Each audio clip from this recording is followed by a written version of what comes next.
Market വാച്ചിലേക്ക് സ്വാഗതം. സൂചികകൾ അതിൻ്റെ എക്കാലത്തെയും ഉയർന്ന നിലവാരത്തിലേക്ക് എത്തിയാണ് അവസാനിച്ചത്. സെൻസെക്സ് സൂചിക ഏകദേശം 22,000-ന്റെ അടുത്തേക്ക് എത്തുന്നു. ഇനി കേവലം 100 പോയിന്റുകൾ മാത്രമാണ് അകലം. ഒപ്പം തന്നെ നിഫ്റ്റി സൂചിക ഏകദേശം 6,500-ന് മുകളിൽ എത്തിയിരിക്കുന്നു. അങ്ങനെ പൊതുവെ അനുകൂലമായി നിൽക്കുന്നു. ഇതൊരു പ്രീ ഇലക്ഷൻ റാലി ആയിട്ടാണ് പൊതുവെ കണക്കാക്കപ്പെടുന്നത്. എന്തായാലും വിപണിയെക്കുറിച്ച് കൂടുതൽ സംസാരിക്കാനായി ഹെഡ്ജിക്കറ്റി CEO എൻ ഭുവനേന്ദ്രൻ ചേരുന്നു.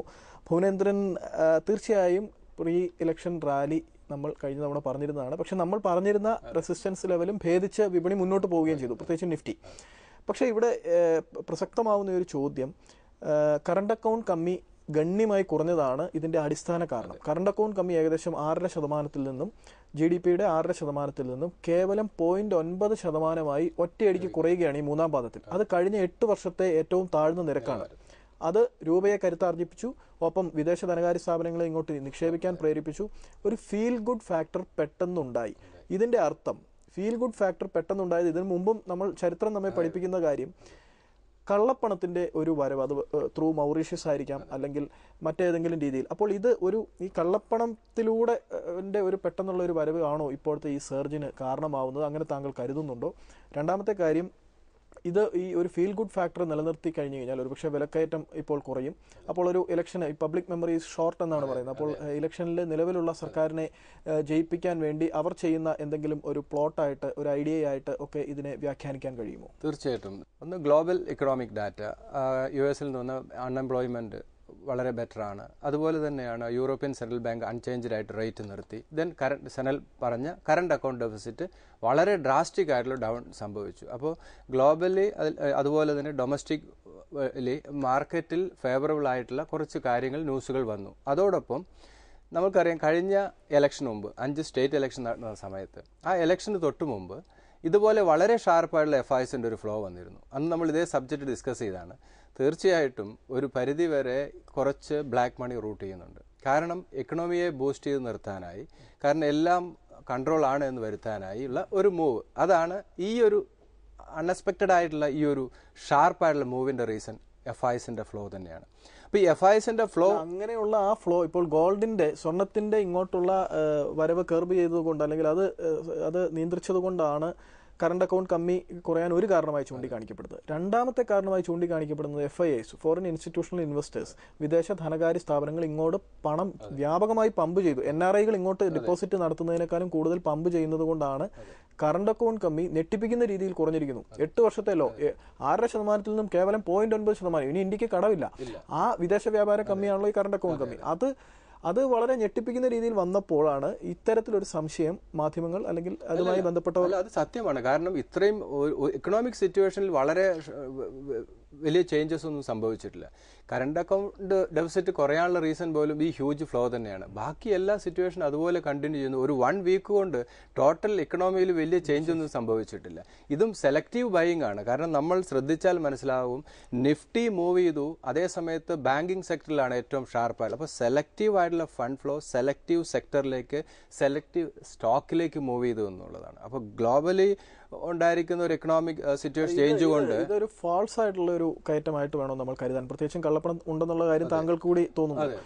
അപ്പോൾ ഇതൊരു ഫാൾസ് ആയിട്ടുള്ള മുന്നേറ്റമാണോ അതോ ഇതൊരു ശരിയായ ദിശയിലാണ്? ഇത് ജസ്റ്റിഫൈ ചെയ്യുന്നില്ല. ഒന്ന്, ഇത് ജസ്റ്റിഫൈ ചെയ്യണമെങ്കിൽ final result, 4th quarter result ഏറ്റവും വളരെ ബെറ്റർ ആയിട്ടുള്ള റിസൾട്ട് അനൗൺസ് ചെയ്യണം. അതുപോലെ തന്നെ സെൻട്രൽ മിനിസ്ട്രി, വളരെ സ്റ്റേബിൾ ആയിട്ടുള്ള ഒരു സെൻട്രൽ മിനിസ്ട്രി വരികയാണെങ്കിൽ മാത്രമേ ഇതിന് ജസ്റ്റിഫിക്കേഷൻ ഉള്ളൂ. ഒരു ഇലക്ഷൻ മുന്നിൽ നിൽക്കുന്നു, കൃത്യമായിട്ടുള്ള മാൻഡേറ്റ് ആർക്ക് കിട്ടും എന്നുള്ള യാതൊരു തീരുമാനമില്ല.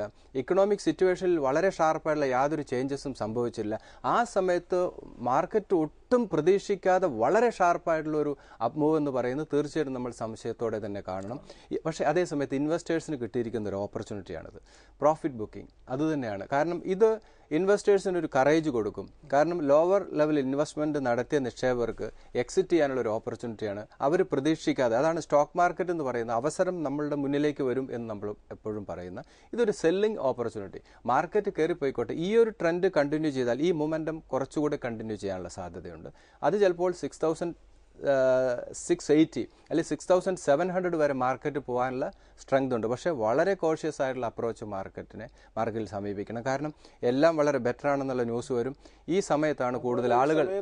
എന്തുകൊണ്ടാണ് ഈ അനലിസ്റ്റുകൾ, ഞാൻ ഇങ്ങനെ നോക്കിയപ്പോൾ രാജ്യത്തുള്ള ഏകദേശം ഒരു 75-80% അനലിസ്റ്റുകളും മാർക്കറ്റ് 7200, 7500 നിഫ്റ്റി 6500 കടന്നതേ ഉള്ളൂ. ഇപ്പോൾ ഒറ്റയടിക്ക് ഏകദേശം 1000 പോയിന്റ് മുകളിലേക്ക് ഈ ഒറ്റ ബ്രിമിൽ പോകും എന്നുള്ള ഒരു രീതിയിലുള്ള ടോക്കാണ് പറയുന്നത്. ഇവർ അപ്പോൾ ഇങ്ങനെയുള്ള അനലിസ്റ്റുകളെ വിശ്വസിക്കണോ? അല്ല, ഒരു 4 മാസം ബാക്കോട്ട് നമ്മൾ പോവുക. നിഫ്റ്റി ഇതേ അവസരത്തിൽ 6400 വന്ന സമയത്ത് ഇതേ അനലിസ്റ്റുകളാണ് 6800 7500 പറഞ്ഞ്. ദെൻ അവരുടെ ടാർഗറ്റ് 5800 മാർക്കറ്റ് 6000 പോയ സമയത്ത് ഇതേ അനലിസ്റ്റുകൾ 5800 എന്ന് പറയുന്ന ടാർഗറ്റ് വന്നു. അപ്പോൾ ഒരിക്കലും ഇൻവെസ്റ്റേഴ്സ് ബൈങ് നടത്തില്ല. ഇനി എന്താണ്, ഗ്രീഡ് ഓറിയന്റഡ് ആയിട്ട് കൂടുതൽ ആളുകൾ വരും. കാരണം 7500 7200 എന്ന് നിഫ്റ്റി പറയുമ്പോൾ സ്വാഭാവികമായിട്ടും ആളുകൾ ഓടിക്കൂടും സ്റ്റോക്ക് മാർക്കറ്റിലേക്ക്. അതൊരു കറക്ഷന്റെ പോയിന്റ് ആയിരിക്കാം. കാരണം ഇതെല്ലാം അറിഞ്ഞ് മനസ്സിലാക്കി വരുമ്പോൾ നിഫ്റ്റി ചിലപ്പോൾ 6600 700 വരാം.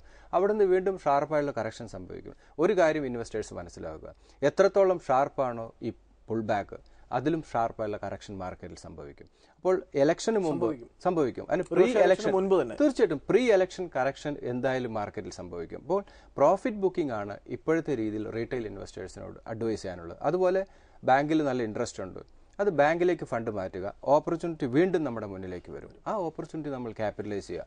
അതാണ് ഒരു റീറ്റെയിൽ ഇൻവെസ്റ്റർ ചെയ്യേണ്ടത്. അതുകൊണ്ട് ഇപ്പോഴത്തെ ഈ സിറ്റുവേഷൻ മാറി എന്ന് വിചാരിച്ച് ഒരിക്കലും സ്റ്റോക്ക് മേടിക്കാനായിട്ട് ഓടിക്കൂടേണ്ട ആവശ്യമില്ല. ഒരു ഫെസ്റ്റിവലിലേക്ക് അല്ലെങ്കിൽ ഒരു ആഹ്ലാദ തിമിർപ്പിലേക്കൊന്നും വന്നിട്ടില്ല. അത് തന്നെ, അതല്ലെങ്കിൽ നമ്മൾ ഫാർമ സെക്ടർ, IT, ഈ വീക്കിൽ ആവാതെ നിൽക്കുന്ന FMCG സെക്ടറൊന്നും ഇതിൽ പാർട്ടിസിപ്പേറ്റ് ചെയ്തില്ല. ഈ വീക്കിൽ ആ സ്റ്റോക്കൊക്കെ കറക്റ്റ് ചെയ്താണ് ചെയ്തിരിക്കുന്നത്. ഇപ്പോൾ യെസ് ബാങ്ക് ഒക്കെ 24% ആണ് ഒരു വീക്ക് കൊണ്ട് വന്നിരിക്കുന്ന ഗെയിൻ. അതുപോലെ ICICI ബാങ്ക്, L&T പോലെ എല്ലാ ആ ഫ്രണ്ട് റൺ സ്റ്റോക്കിലൊക്കെ തന്നെ 16 to 25% റിട്ടേൺ 1 വീക്ക് കൊണ്ട് വന്നിരിക്കുന്നത്. ഒരിക്കലും അങ്ങനെ ഒരു മൂവ് സംഭവിക്കാൻ പാടില്ല. അത് ഒരു സ്പെക്കുലേഷൻ തന്നെയാണ്. ഊഹക്കച്ചവടം, demand supply, huge demand create ചെയ്തു, ഹ്യൂജ് ഫണ്ട് ഫ്ലോ ഇന്ത്യയിലേക്ക് വന്നു, അതിൻ്റെ റിഫ്ലക്ഷൻ. പക്ഷേ ഇത് നമ്മളെന്താണ്, സ്റ്റോക്ക് മാർക്കറ്റിൻ്റെ ഡെഫിനിഷൻ ഞാൻ പറഞ്ഞിരുന്നല്ലോ, ഏറ്റവും ഹയർ വാല്യൂവിന് സെല്ല് ചെയ്യാനും നല്ല സ്റ്റോക്കുകൾ ഏറ്റവും ലോവർ വാല്യൂല സ്റ്റോക്ക് മേടിക്കാനുമാണ് ഒരു റീറ്റെയിൽ ഇൻവെസ്റ്റർ സ്റ്റോക്ക് മാർക്കറ്റിനെ ഉപയോഗിക്കേണ്ടത്.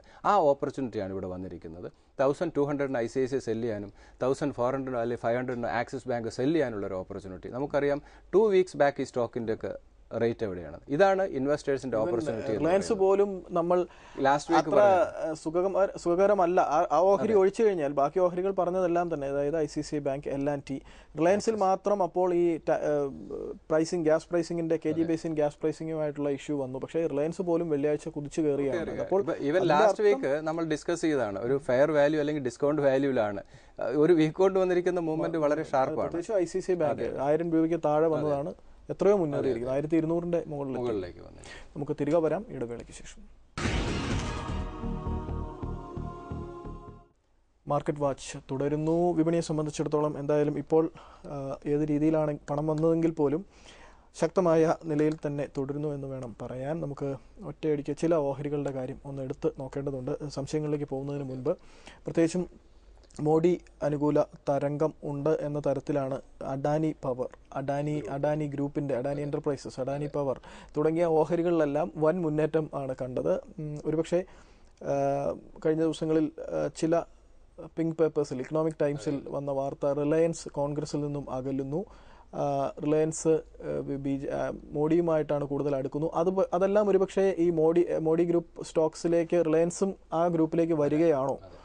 അപ്പോൾ ഈ ഓഹരികൾ, റിലയൻസ്, അഡാനി ഗ്രൂപ്പ് സ്റ്റോക്ക്, ഇതിൽ വൻ മുന്നേറ്റവും കണ്ടു. ഇതില് നമ്മളൊരു ഇലക്ഷന് മുമ്പ് അതല്ലെങ്കിൽ എനിക്കൊന്ന് അങ്ങനെ ഒരു സ്പെക്കുലേഷൻ, ആ ഒരു ഗാംബ്ലിങ്ങിലേക്ക് ഇൻവെസ്റ്റേഴ്സ് പോകരുതെന്നാണ്. ഇതൊക്കെ ഒരു ഗ്രൂപ്പ് ഓപ്പറേഷനാണ്. ഇപ്പൊ അദാനി ഗ്രൂപ്പുമായിട്ട് മോഡിക്കുള്ള ബന്ധം, അതാണ് ആ മോഡി വരാനുള്ള പോസിബിലിറ്റി. ഇതൊക്കെ വിലയിരുത്തിക്കൊണ്ട് അവിടെ ഒരു സ്പെക്കുലേഷൻ നടക്കുകയാണ്. അത് നമ്മൾ ഒരിക്കലും അതിന് പുറകെ പോകരുത് എന്നാണ് ഇൻവെസ്റ്റേഴ്സിനോട് പറയാനുള്ളത്. അതുപോലെ റിലയൻസ് എപ്പോഴും ഭരിക്കുന്ന പാർട്ടിയുടെ ഭാഗമായി മാറാതിരിക്കാൻ ഒരു കോർപ്പറേറ്റിനും സാധിക്കില്ല എന്നുള്ളതാണ്. തീർച്ചയായിട്ടും ഒരു ചായ്വ് ഉണ്ടാകാം. അപ്പോൾ ഇതൊക്കെയാണ് റിലയൻസിനെ ഫേവറബിൾ ആയിട്ട് നിലനിർത്തുന്നതും അദാനി ഗ്രൂപ്പിന്. അപ്പോൾ പക്ഷേ ഈ അദാനി ഗ്രൂപ്പും അത്ര മോശം ഗ്രൂപ്പൊന്നുമല്ല. പക്ഷേ ഈ വരുന്ന ഒരു 1-2 മാസം ഇലക്ഷൻ റിസൾട്ട് വരുന്നവരെ ഒരു ട്രേഡേഴ്സിന്റെ ഒരു സ്റ്റോക്കായിരിക്കും, വലിയ ചാഞ്ചാട്ടങ്ങൾ അതിൽ ഉണ്ടാകും. അപ്പോൾ വളരെ ഷാർപ്പായിട്ടുള്ള സെൽ ഓഫ് വരുമ്പോൾ അതിൽ തന്നെ എത്രയോ ഫണ്ടമെന്റലി സൗണ്ട് ആയിട്ടുള്ള സ്റ്റോക്സ് ഉണ്ട്. അപ്പോൾ അത് വളരെ ഷാർപ്പായിട്ടുള്ള ഫോൾ വരുമ്പോൾ ഈ സ്റ്റോക്ക് ഇൻവെസ്റ്റ്മെന്റ് അഡ്വൈസബിൾ ആണ്. റിലീഫ് റാലിയിൽ തീർച്ചയായിട്ടും നമ്മൾ എക്സിറ്റ് ചെയ്ത് മാറുക. കാരണം അടുത്ത ഇലക്ഷൻ റിസൾട്ടിന് മുമ്പ് വളരെയധികം ഫ്ലക്ച്വേഷൻസ് മാർക്കറ്റിൽ വരാൻ സാധ്യത കൂടുതലാണ്. അതുകൊണ്ട് നമ്മളൊരു സെല്ലിംഗ് നടത്തുകയാണെങ്കിൽ സ്റ്റോക്ക് കയ്യിലുണ്ടാവുക, ബൈയിങ് നടത്തുകയാണെങ്കിൽ ഫണ്ട് റിസർവ് ഉണ്ടായിരിക്കുക. അങ്ങനെയുള്ള ആളുകളെ സംബന്ധിച്ച് വലിയ ഓപ്പർച്യൂണിറ്റി 2 months കിട്ടാനുള്ള സാധ്യത വളരെയധികം കൂടുതലാണ്. നമുക്ക് പ്രിയ അവരുടെ ചോദ്യത്തിലേക്ക് കിടക്കാം. ഒരു 3-4 മാസത്തേക്ക് വേണ്ടി ഫർദർ കറക്ഷൻ വന്നതിന് ശേഷം വാങ്ങണോ എന്നാണ് ചോദിച്ചിരിക്കുന്നത്. ടാറ്റ സ്റ്റീൽ ഉണ്ട്, സെയിലുണ്ട്. Also your view on PVR cinemas. നമ്മൾ PVR എപ്പോഴും പറയുന്നതാണ് ഒരു ന്യൂ ജനറേഷൻ ഫണ്ടമെന്റലി സ്ട്രെങ്ത് ഉള്ള ഫെയർ വാല്യൂവിലാണ് സ്റ്റോക്ക് ട്രേഡിംഗ് നടക്കുന്നത്. എനിക്കൊന്ന് അടുത്ത ക്വാർട്ടർ റിസൾട്ട് വളരെ ബെറ്റർ ആകാനുള്ള സാധ്യതയുണ്ട്. അതിൽ PVRനെ സംബന്ധിച്ച് 480 and 430 മാർക്കറ്റിൽ ഒരു ഫ്രഷ് ഇൻവെസ്റ്റ്മെന്റ് അടുത്തൊരു കറക്ഷന് വേണ്ടി വെയിറ്റ് ചെയ്യുക എന്നുള്ള സ്ട്രാറ്റജി തന്നെയാണ്. അതിൽ പ്രത്യേകിച്ചും PVR 480, 430 ലെവലിലേക്ക് വളരെ ഷാർപ്പായിട്ടുള്ള ഒരു കറക്ഷൻ മാർക്കറ്റിൽ സംഭവിച്ചാൽ 430 ലെവൽ വരെ വരാം. അത് long time point of view ഒരു ബൈ ഇൻവെസ്റ്റ്മെന്റ് അഡ്വൈസബിൾ ആണ്. വാല്യൂഡേഷൻ വാർത്തയുള്ളത് ഈ കൊച്ചടയാന്റെ റിലീസ്, ഒപ്പം ഓസ്കർ നേടിയ സിനിമകൾ എല്ലാം ഇന്ത്യയിൽ പ്രദർശിപ്പിക്കാനുള്ള ഒരു ടൈപ്പ് ശ്രമിക്കുന്നുണ്ട്. അപ്പോൾ ആ ഫിലിംസിനെ കാണാനുള്ള ഒരു ഡിമാൻഡ് ഉണ്ടാവും. അതുപോലെ കൊച്ചടിയാൻ വലിയൊരു സക്സസ് ആവുകയാണെങ്കിൽ അത് വലിയൊരു മൂവ് ഉണ്ടാവാം. എന്തായാലും 580 സ്റ്റോക്കിൽ ഒരു മേജർ ആയിട്ടുള്ള റെസിസ്റ്റൻസ് ആയിട്ട് ഹോൾഡ് ചെയ്യുന്നു. Then Tata steel 340 metal sector, അതുപോലെ ഫാർമ, IT, FMCG സെക്ടറിൽ ഈ ലാസ്റ്റ് വീക്ക് ഉണ്ടായ റൈഡിൽ ഈ സ്റ്റോക്കുകളൊന്നും പാർട്ടിസിപ്പേറ്റ് ചെയ്തില്ല. ചില നെഗറ്റീവ് ചൈനയിൽ നിന്ന ഡാറ്റ ഈ മെറ്റൽ സെക്ടറിൽ ഒരു നെഗറ്റീവ് നിലനിൽക്കുന്നു. പ്രത്യേകിച്ചും ടാറ്റ സ്റ്റീൽ 340 ആണ് അഗൈൻ ഒരു സപ്പോർട്ട് ലെവലായിട്ട് ഹോൾഡ് ചെയ്യുന്നത്. ദെൻ അത് ബ്രേക്ക് ചെയ്യുകയാണെങ്കിൽ 320 ലെവൽ, ഈ 2 ലെവൽ വരികയാണെങ്കിൽ തീർച്ചയായിട്ടും ഇൻവെസ്റ്റ്മെന്റ് അഡ്വൈസബിൾ ആണ്. 400 ആണ് സ്റ്റോക്കിൽ ഇമ്മീഡിയറ്റ് വരാവുന്ന റെസിസ്റ്റൻസ്. ദെൻ സെയിലാണ് സെയിം 58 and 52 2 സപ്പോർട്ട് ലെവലാണ്. 70 ആണ് സ്റ്റോക്കിൽ ഇമ്മീഡിയറ്റ് വരാവുന്ന റെസിസ്റ്റൻസ്. ഈ സ്റ്റോക്കുകളെല്ലാം തന്നെ ഫണ്ടമെന്റലി സൗണ്ട് ആണ്. അടുത്തൊരു കറക്ഷന് വേണ്ടി വെയിറ്റ് ചെയ്യുക, അതിനുശേഷം ഇൻവെസ്റ്റ്മെന്റിനെ കുറിച്ച് ആലോചിക്കുക. കാരണം കുറച്ചുകൂടെ പേഷ്യൻസ് കാണിക്കുക. കാരണം ബാങ്ക് ഇൻട്രസ്റ്റ് കൂടുതലായതുകൊണ്ട് ഒരു ധൃതി പിടിച്ച് സ്റ്റോക്കിനെ ചേസ് ചെയ്യേണ്ട ആവശ്യമില്ല. അതല്ലെങ്കിൽ ഈ റാലിയിൽ പാർട്ടിസിപ്പേറ്റ് ചെയ്യാത്ത സ്റ്റോക്കിലേക്ക് നമ്മളുടെ ഫോക്കസ്, ഫാർമ സെക്ടറോ IT-യിലുള്ള ഫ്രണ്ട് റൺ സ്റ്റോക്കിലേക്ക് നമ്മുടെ ഫോക്കസ് പോകുന്നതായിരിക്കും നല്ലത്. നമുക്ക് അരുൺ പൈയുടെ ചോദ്യം നോക്കാം. അദ്ദേഹം വാങ്ങിയിട്ടുണ്ട് കുറച്ച് ഓഹരികൾ, അത് ഇനിയും വാങ്ങണോ എന്നാണ് ചോദിച്ചിരിക്കുന്നത്. യെസ് ബാങ്ക് 300 രൂപ. യെസ് ബാങ്ക് വലിയ മുന്നേറ്റമാണ് വെള്ളിയാഴ്ച നടത്തിയത്. Pfizer 1080, Wyeth 700. ഈ ഫൈസറും വൈത്തും 2 ഫാർമ കമ്പനികൾ. അതെ, ഇതിൽ യെസ് ബാങ്ക് പ്രോഫിറ്റ് ബുക്കിംഗ് അഡ്വൈസറാണ്. ലാസ്റ്റ് വീക്ക് മാത്രം 22% റിട്ടേൺ ഗെയിൻ കൊടുത്തു. Yes Bank for short time point of വ്യൂവിൽ പ്രോഫിറ്റ് ബുക്ക് ചെയ്ത് മാറുന്നതാണ് നല്ലത്. അഗൈൻ 340, 310 2 സപ്പോർട്ട് ലെവലാണ്. ഇതിൽ 340 എന്ന് പറയുന്ന ഇമ്മീഡിയറ്റ് വരുന്ന ഒരു സപ്പോർട്ടാണ്. ഒരു ഇൻവെസ്റ്റ്മെന്റ് ലെവൽ, ഒരു ട്രേഡിംഗ് പ്രോസ്പെക്റ്റീവിൽ കാണുമെങ്കിൽ 340 ഒരു സ്ട്രെങ്ത് ഫീൽ ചെയ്യുന്നുണ്ടെങ്കിൽ ഇൻവെസ്റ്റ്മെന്റ് നടത്തി ഹയർ വാല്യൂവിൽ നമുക്ക് എക്സിറ്റ് ചെയ്ത് പോകാം. അതല്ല എങ്കിൽ ഒരു കറക്ഷൻ സംഭവിച്ചാൽ 310 ലെവൽ വരെ വരാം. അതൊരു ബൈയിങ് ഓപ്പർച്യൂണിറ്റി ആയിട്ട് കാണുക. 400 ആണ് സ്റ്റോക്കിൽ ഇമ്മീഡിയറ്റ് വരാവുന്ന റെസിസ്റ്റൻസ്. ഇപ്പോഴത്തെ ഈ മൊമെന്റം കണ്ടിന്യൂ ചെയ്യുകയാണെങ്കിൽ 400 വരെ പോകാനുള്ള സ്ട്രെങ്ത് ഉണ്ട്. പക്ഷേ വളരെ കോഷ്യസ് അപ്രോച്ചാണ് യെസ് ബാങ്കിൽ നല്ലത്. ദെൻ ഫൈസർ 1140 ആണ് സ്റ്റോക്കിൽ ഇമ്മീഡിയറ്റ് വരാവുന്ന സപ്പോർട്ട്. ഫണ്ടമെന്റലി വളരെ സൗണ്ട് ആയിട്ടുള്ള സ്റ്റോക്ക് തന്നെയാണ്. ലോങ് ടേം പോയിന്റ് ഓഫ് വ്യൂവിൽ ഇൻവെസ്റ്റ്മെന്റ് അഡ്വൈസബിൾ ആണ്. ദെൻ ആ ഒരു ലെവൽ ബ്രേക്ക് ചെയ്താൽ 1020 വരാനുള്ള പോസിബിലിറ്റി കൂടുതലാണ്. ഈ 2 ലെവൽ വരികയാണെങ്കിൽ ലോങ് ടേം പോയിന്റ് ഓഫ് വ്യൂവിൽ ഈ സ്റ്റോക്കിൽ ഇൻവെസ്റ്റ്മെന്റ് അഡ്വൈസബിൾ ആണ്. ദെൻ 1400 ആണ് ഇമ്മീഡിയറ്റ് വരാവുന്ന ഒരു റെസിസ്റ്റൻസ് അല്ലെങ്കിൽ ഒരു ടാർഗറ്റ്. വൈത്ത് എനിക്ക് തോന്നുന്നു അത്ര ഒരു ലാസ്റ്റ് ഈ മൂവ്മെന്റ് വളരെയധികം കുറവാണ്. ഒരു ലോ ബീറ്റ സ്റ്റോക്കാണ്. വളരെ ഒരു ന്യൂസുകളൊക്കെ നിലനിൽക്കുന്നു, ഡിവിഡൻഡ് ഇഷ്യൂ ചെയ്ത് അങ്ങനെ കുറച്ച് ന്യൂസൊക്കെ നിലനിൽക്കുന്നു. ഇപ്പോഴത്തെ രീതിയിൽ ഒരു ഫ്രഷ് ഇൻവെസ്റ്റ്മെന്റ് ഈ സ്റ്റോക്കിൽ അഡ്വൈസബിൾ അല്ല. 740 and 670 2 സപ്പോർട്ട് ലെവലാണ്. 670 ഈ സ്റ്റോക്ക് മൂവ് ചെയ്യുകയാണെങ്കിൽ മാത്രം ഇൻവെസ്റ്റ്മെന്റ് അഡ്വൈസബിൾ ആണ്. 900 ആണ് സ്റ്റോക്കിൽ ഇമ്മീഡിയറ്റ് വരാവുന്ന റെസിസ്റ്റൻസ്. 900 ലെവലിലേക്ക് ഈ സ്റ്റോക്ക് വരികയാണെങ്കിൽ ഒരു ഷോർട്ട് ടൈം പോയിന്റ് ഓഫ് വ്യൂവിൽ സ്റ്റോക്കിൽ നിന്ന് എക്സിറ്റ് ചെയ്ത് മാറുന്നതായിരിക്കും നല്ലത്. ഞാൻ പെട്ടെന്ന് നിന്ന് ചോദിച്ചോട്ടെ, പ്രത്യേകിച്ച് ഫൈസർ കണ്ടതുകൊണ്ടാണ്. ഫൈസർ ഒരു ഡീലിസ്റ്റിംഗ് കാൻഡിഡേറ്റ് ആയിട്ട് നിൽക്കുകയാണ്. ഓഹരി വിപണിയിൽ നിന്നും വിട്ട് ഇന്ത്യൻ ഓഹരി വിപണിയിൽ നിന്നും. ലോകത്തിലെ ഏറ്റവും വലിയ ഫാർമ കമ്പനിയാണ് ഫൈസർ. ഇതിൻ്റെ അകത്ത് 7ാം സ്ഥാനമുള്ള ബ്രിട്ടീഷ് കമ്പനിയാണ് അസ്ട്രാസെനക്ക. അസ്ട്രാസെനക്ക കഴിഞ്ഞ ദിവസം അവരുടെ പാരന്റ് കമ്പനി, സ്വീഡിഷ് കമ്പനി കോമ്പിനേഷനാണ് ആ കമ്പനി, അവർ ഇന്ത്യൻ കമ്പനി ഡീലിസ്റ്റ് ചെയ്ത് പോകാൻ ശ്രമിക്കുന്നു. ഏകദേശം 1300 രൂപ വിലയാകും എന്നുള്ള ആ വിലയ്ക്കായിരിക്കും അത് തിരിച്ചെടുക്കുമെന്ന് പ്രതീക്ഷിച്ച് അസ്ട്രാസെനക്കയിൽ നിക്ഷേപകർ വാങ്ങിക്കൂട്ടി. ആ ഡയറക്ടർ ബോർഡ് യോഗം അത് ചർച്ച ചെയ്യാനെടുത്തവർ അത് വീണ്ടും ക്ലാരിഫിക്കേഷന് വേണ്ടി പാരന്റ് കമ്പനിക്ക് പാരന്റ് അസ്ട്രാസെനക്കയ്ക്ക് അത് വീണ്ടും തിരിച്ചയച്ചിരുന്നു. ഈ തീരുമാനം വില നിശ്ചയിക്കാനുള്ള തീരുമാനം അവർ എടുത്തില്ല. പിറ്റേ ദിവസം ഈ അസ്ട്രാസെനക്ക ഷാർപ്പ് ഡിക്ലൈൻ ഉണ്ടായി. ഇത് ശരിക്കും പറഞ്ഞാൽ ഇത് സെബി നടപടിയെടുക്കേണ്ടതില്ല. കാരണം നിക്ഷേപകരെ സംബന്ധിച്ചിടത്തോളം അവരൊരു പ്രതീക്ഷയിലാണ്, അല്ലെങ്കിൽ ട്രേഡേഴ്സിനെ സംബന്ധിച്ച് ആരായാലും അങ്ങനെ ഒരു തീരുമാനം അവരെടുക്കുക വഴി അവർക്കും കൃത്യമായിട്ട് അറിയാം ഇത് താഴെ പോകും. ഇതൊരു അത് ചിലപ്പോൾ അവരൊരു ഇൻസൈഡർ ട്രേഡിംഗ് വരെ അതിലൂടെ ചെയ്യുന്നുണ്ടാവും. തീർച്ചയായിട്ടും ഇതിനകത്തൊരു വരാനുള്ള പോസിബിലിറ്റി കൂടുതലാണ്. അങ്ങനെ ഒരു ഡിസിഷൻ എടുക്കും, ബൈബാക്ക് വരും എന്നുള്ള ഒരു സ്ട്രോങ് അസംഷനിലാണ് ഈ സ്റ്റോക്കിൽ അതിനു മുമ്പുള്ള റൈഡ്. ഇൻവെസ്റ്റേഴ്സ് അതനുസരിച്ചുള്ള പൊസിഷൻ ക്രിയേറ്റ് ചെയ്യുന്നു. പെട്ടെന്ന് അങ്ങനെ ഒരു ഡിസിഷൻ എടുക്കുന്നില്ലെങ്കിൽ അവർ തിരിച്ചയക്കേണ്ട ആവശ്യമോ അത് ഡിസ്കഷൻ വരേണ്ട ആവശ്യമില്ല ശരിക്കും. പക്ഷെ അത് കൊണ്ടുവന്നു, അത് തിരിച്ചയച്ചു എന്നുള്ളത് തീർച്ചയായും അത് സെബി ലെവലിൽ ഒരു എൻക്വയറി നടത്തേണ്ട കാര്യം തന്നെയാണ്. അതൊരു ജെനുവിൻ അല്ല ഈ കാര്യങ്ങൾ നടന്നിരിക്കുന്നത് എന്നുള്ളത് എല്ലാം സ്ട്രോങ് ഫീലിംഗ് മാർക്കറ്റിന് തന്നെ മൾട്ടിനാഷണൽ കമ്പനിക്ക് ഇതൊന്നും ചേരുന്നതല്ല. അപ്പോൾ ഇതൊക്കെ ആണ് സെബിയുടെ വ്യക്തമായിട്ടുള്ള ഗൈഡ് ലൈൻസ്. ഈ കാര്യങ്ങൾക്കൊക്കെ ആവശ്യമാണ്. വെറുതെ ലിസ്റ്റഡ് കമ്പനിയിൽ ഇങ്ങനെയുള്ള ന്യൂസ് മാനേജ്മെന്റ് ലെവലിൽ വിടാൻ പാടില്ല എന്നുള്ളത് വളരെ കൃത്യമായിട്ടുള്ള ഗൈഡ് ലൈൻസ് കൊടുക്കേണ്ടത് വളരെ അത്യാവശ്യമാണ്. കാരണം ഇൻവെസ്റ്റേഴ്സിന്റെ പൈസയാണ് ഇതിനകത്ത് നഷ്ടപ്പെടുന്നത്. അത് വളരെ കെയർഫുൾ ആയിട്ട് കാണേണ്ടത്. വലിയ പൈസയായിരിക്കും. കാരണം 100 രൂപയുടെ ഡിക്ലൈൻ. തീർച്ചയായിട്ടും. നമുക്ക് തിരികെ വരാം ഇടവേളയ്ക്ക് ശേഷം. മാർക്കറ്റ് വാച്ച് തുടരുന്നു. തീർച്ചയായിട്ടും ഈ റാലിയിൽ പങ്കെടുക്കാതെ നിൽക്കുന്നത് മിഡ് ക്യാപ്പ് ഓഹരികളാണ്. ലാർജ് ക്യാപ്പ് ഓഹരികൾ നമ്മുടെ സ്ഥിരം കക്ഷികളെല്ലാം തന്നെയാണ് വലിയ മുന്നേറ്റം നടത്തിയിരിക്കുന്നത്. അപ്പോൾ മിഡ് ക്യാപ്പ് ഓഹരികളിൽ ഇപ്പോൾ മിഡ് ക്യാപ്പ് ഓഹരികൾ കൂടി ഈ അടുത്ത ആഴ്ച ഒരുപക്ഷെ ഈ റാലിയിൽ പാർട്ടിസിപ്പേറ്റ് ചെയ്യുമെന്നാണോ പ്രതീക്ഷിക്കുന്നത്? ഏതായാലും ഇപ്പോൾ ലാർജ് ക്യാപ്പ് ഇനി ഇടിവിന് ശേഷം വാങ്ങുക എന്ന് പറഞ്ഞു കഴിഞ്ഞു.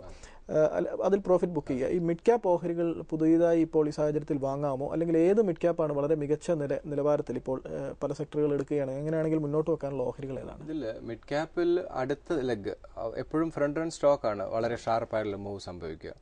സെക്കൻഡ് ലെഗിലാണ് നമ്മൾ ഈ മിഡ് ക്യാപ്പ് സ്മോൾ ക്യാപ്പ് സ്റ്റോക്കിലൊക്കെ മൂവ്മെന്റ് വരിക. അത് പലപ്പോഴും വളരെ ഷാർപ്പായിട്ടുള്ള മൂവ് വരാനുള്ള സാധ്യത വളരെയധികം കൂടുതലുണ്ട്. അപ്പോൾ അങ്ങനെയുള്ള സ്റ്റോക്കുകൾ ഐഡന്റിഫൈ ചെയ്യുക. അങ്ങനെയുള്ള സ്റ്റോക്കുകളിലേക്ക് മിഡ് ക്യാപ്പ് സ്റ്റോക്കുകളിലേക്ക് ഫോക്കസ് പോകുന്നത് തീർച്ചയായിട്ടും നന്നായിരിക്കും.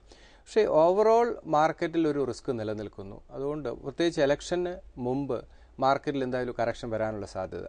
അപ്പോൾ ഈ റൈഡിൽ നമ്മൾക്ക് ഒരു മിഡ് ക്യാപ്പ് നമ്മൾ ഐഡന്റിഫൈ ചെയ്ത് ആ സ്റ്റോക്കിൽ ഇൻവെസ്റ്റ് ചെയ്താലും അത് പ്രോഫിറ്റ് ബുക്കിംഗ് തീർച്ചയായിട്ടും അഡ്വൈസബിൾ ആണ്. കാരണം കിട്ടുന്ന പ്രോഫിറ്റ് എടുത്ത് മാറുക എന്നുള്ള സ്ട്രാറ്റജിയാണ് നല്ലത്. കാരണം ഇലക്ഷന് മുമ്പ് മാർക്കറ്റിൽ എന്ത് തന്നെയാണെങ്കിലും ഒരു കറക്ഷൻ സംഭവിക്കും. കാരണം ന്യൂസ് ഡ്രിവൺ ആയിരിക്കും മാർക്കറ്റ്. അങ്ങനെ ന്യൂസ് ഡ്രിവൺ ആയിട്ടുള്ള മാർക്കറ്റിൽ അതിന്റെ ഫ്ലക്ച്വേഷൻസ് സ്റ്റോക്ക് മാർക്കറ്റിലും സ്റ്റോക്കിലും റിഫ്ലക്ട് ചെയ്യും. ഇപ്പോൾ മിഡ് ക്യാപ്പ് വാങ്ങേണ്ട. ഇപ്പോഴത്തെ രീതിയിൽ ഒരു കറക്ഷന് വേണ്ടി വെയിറ്റ് ചെയ്യുക. മിഡ് ക്യാപ്പ് ആണെങ്കിൽ മിഡ് ക്യാപ്പിലാണെങ്കിൽ ലാർജ് ക്യാപ്പ് നമ്മൾ കണ്ടു കഴിഞ്ഞു. മിഡ് ക്യാപ്പിൽ ഏറ്റവും ഫ്രണ്ട് റണ്ണർ ആയിട്ടുള്ള ഇപ്പോൾ ബാർക്ലേസ് ഇപ്പോൾ ഏറ്റവും അധികം ഇലക്ഷൻ സ്റ്റോക്സ് ആയിട്ട് പറയുന്ന ICICI ബാങ്ക്, ഹിൻഡാൽകോ, റിലയൻസ് തുടങ്ങിയ കമ്പനികളാണ്. അതുപോലെ മിഡ് ക്യാപ്പിൽ ഏറ്റവും കൂടുതൽ ശക്തമായ ഒരു മുന്നേറ്റം പ്രതീക്ഷിക്കുന്ന ശക്തമായ ഫണ്ടമെന്റൽസ് ഉള്ള കമ്പനികൾ ഏതെല്ലാമായിരിക്കും? ഇതിൽ നമുക്ക് സിപ്ല തന്നെയാണ്. കാരണം ഈ റാലിയിൽ പാർട്ടിസിപ്പേറ്റ് ചെയ്തതിൽ ലാസ്റ്റ് ക്വാർട്ടർ റിസൾട്ട് മോശമായിരുന്നു. അതുകൊണ്ടാണ് ഇപ്പോഴും 380 ലെവലിൽ മൂവ് ചെയ്യുന്നത്. അത് ഡൗൺ സൈഡ് റിസ്ക് ഈ സ്റ്റോക്കിൽ കുറവാണ്. IT റൈഡ് അങ്ങനെയുള്ള ചില ന്യൂസ് നെഗറ്റീവ് നിലനിൽക്കുന്നു. പക്ഷെ എനിക്കൊന്നും അത് കെയർ ചെയ്യേണ്ട കാര്യമില്ല.